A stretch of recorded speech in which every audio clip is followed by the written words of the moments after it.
കൂടുതൽ വാർത്തകളും വീഡിയോകളും കാണാൻ ഈ ചാനൽ സബ്സ്ക്രൈബ് ചെയ്യുക. കൂടെ ബെൽ ബട്ടൺ അമർത്തുക. Please subscribe our channel. നമസ്കാരം. എല്ലാ മാന്യ പ്രേക്ഷകർക്കും ജ്യോതിഷ വിശ്വാസികൾക്കും എന്നെ ഇഷ്ടപ്പെടുന്നവർക്കും ഏഷ്യ ലൈവ് ചാനലിലേക്ക് നിസ്സീമമായ സ്വാഗതം. പരീക്ഷ എഴുതി കഴിഞ്ഞവർക്ക് വിജയിക്കാൻ എന്താണ് പരിഹാരം? പരീക്ഷ എഴുതി കഴിഞ്ഞവർക്ക് വിജയിക്കാൻ ഒരുപാട് പരിഹാരങ്ങളുണ്ട്.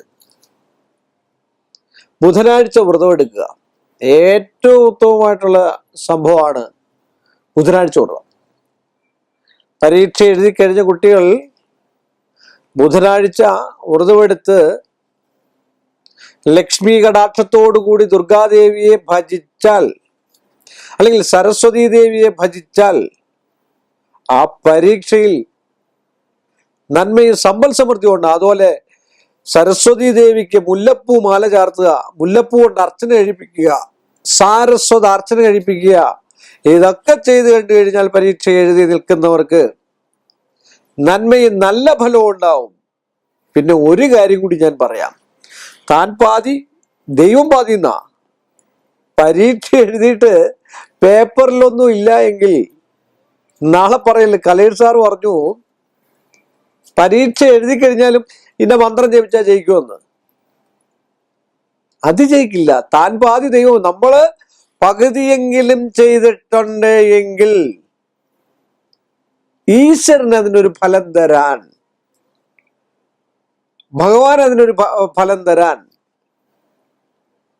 അതിന് നമ്മളെ പ്രേരിപ്പിക്കാൻ അധ്യാപകർക്ക് ഒരു മനസ്സ് തോന്നി, പൊയ്ക്കോട്ടെ, 1 മാർക്കല്ലേ 1.5 മാർക്ക് കിടക്കട്ടെ എന്നൊരു ആശങ്ക ഉണ്ടാക്കിയെടുക്കാൻ പേപ്പർ കാണുമ്പോൾ ഒരു ഈശ്വരാധീനം.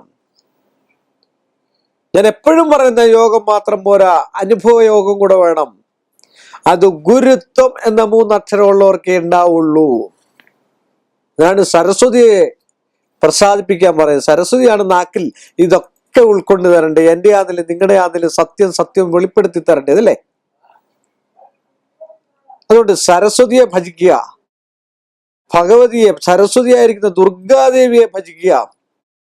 നിത്യവും രാവിലെ കുളി കഴിഞ്ഞതിന് ശേഷം സരസ്വതി നമസ്തുഭ്യം വരദേ കാമരൂപിണി വിദ്യാരംഭം കരിഷ്യാമി സിദ്ധിർഭവതു മേ സദാ. നമ്മുടെ നാവിൽ വിളയാടണം, നമ്മുടെ മനസ്സിൽ വിളയാടണം. നമ്മുടെ അഹമെന്നുള്ള കാര്യങ്ങളൊക്കെ മനസ്സിൽ നിന്ന് പോകണം. കൊച്ചുകുട്ടിയായിരിക്കുമ്പോഴേ, പഠിക്കുന്ന സമയത്ത്, വിദ്യാർത്ഥികളായിരിക്കുമ്പോഴേ ഇതൊക്കെ ചെയ്യുമ്പോഴാണ് മുതിർന്നു വരുമ്പോൾ ആ ഗുരുത്വം നമ്മളിൽ നിലനിൽക്കുന്നത്. ഏതാപത്തിൽ നിന്നും ഏത് ദുർഘടത്തിൽ നിന്നും വിജയിക്കാൻ ഗുരുത്വം എന്ന 3 അക്ഷരം മതി. സംശയമില്ലാത്ത കാര്യമാണ്. ഒരു സിഗ്നൽ തെറ്റിപ്പോയി നമ്മൾ കയറിപ്പോയാൽ വണ്ടി ഇടിക്കും, സംശയമില്ലാത്ത കാര്യമാണ്. ആ ഗുരുത്വം ഇല്ലായ്മ ഉണ്ടാ. ആ ഗുരുത്വം ഉണ്ടെങ്കിൽ,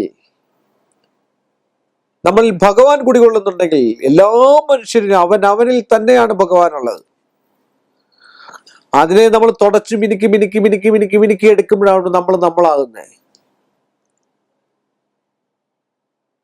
ഞാൻ ആരെയെന്ന് ചോദ്യത്തിന് ഉത്തരം ആരും കണ്ടുപിടിച്ചിട്ടില്ല എന്ന് പറഞ്ഞ പോലെ സരസ്വതിയെ, അതുപോലെ യാകുന്ദു തുഷാരഹാരധവള യാ ശുഭ്രവസ്ത്രാവൃത യാ വീണാവരദണ്ഡമണ്ഡിതകര യാ ശ്വേതപദ്മാസന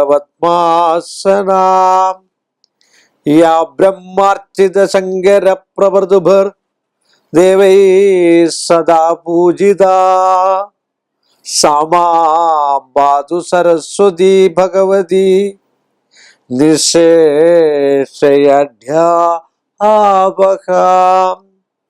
ഇതൊക്കെ സരസ്വതിയുടെ സ്തോത്രങ്ങളും കീർത്തനങ്ങളുമാണ്. ഇതൊക്കെ നമ്മൾ നന്നായിട്ട് ജപിച്ച് എഴുതി കഴിഞ്ഞാൽ വിദ്യ കൊണ്ട് ഗുണം പ്രാപിക്കാൻ ഏറ്റവും ഉത്തമമാണ്. ഒരു കവിത എഴുതുന്നവർക്ക്, ഒരു സ്ക്രിപ്റ്റ് എഴുതുന്നവർക്ക്, നാടകമാണെങ്കിലും സിനിമയാണെങ്കിലും ഇതൊക്കെ ചെയ്യുന്നവർക്ക്, ഒരു ഉപന്യാസ മത്സരത്തിന് ചേരുന്നവർക്ക്, പ്രസംഗ മത്സരത്തിന്, ഇവർക്കൊക്കെ സരസ്വതി, എല്ലാത്തിനും സരസ്വതിയാണ്. നമ്മൾ എന്തുകൊണ്ടാണ് വഴക്കുണ്ടാക്കുന്നത്? സരസ്വതി മോശമാകുമ്പോഴാണ് അല്ലെ? വികട സരസ്വതി എന്ന് പറയും, വികട സരസ്വതി, അപ്പോഴാണ് മോശമെന്നേ.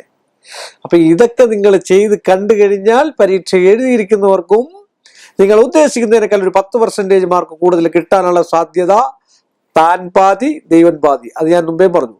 പരീക്ഷ പേപ്പറിൽ എന്തെങ്കിലും എഴുതി വെച്ചിരിക്കണം. കലേഷ് കുമാറിന്റെ മന്ത്രം കൊണ്ട് ജയിക്കണമെന്നല്ല, നിങ്ങളൂടെ പരിശ്രമിച്ചിട്ടുണ്ട് എങ്കിൽ.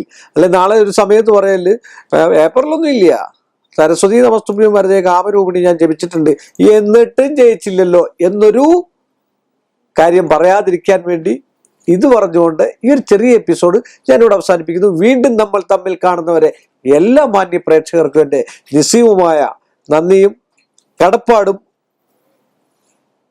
കൂടുതൽ വാർത്തകളും വീഡിയോകളും കാണാൻ ഈ ചാനൽ സബ്സ്ക്രൈബ് ചെയ്യുക. കൂടെ ബെൽ ബട്ടൺ അമർത്തുക. Please subscribe our channel.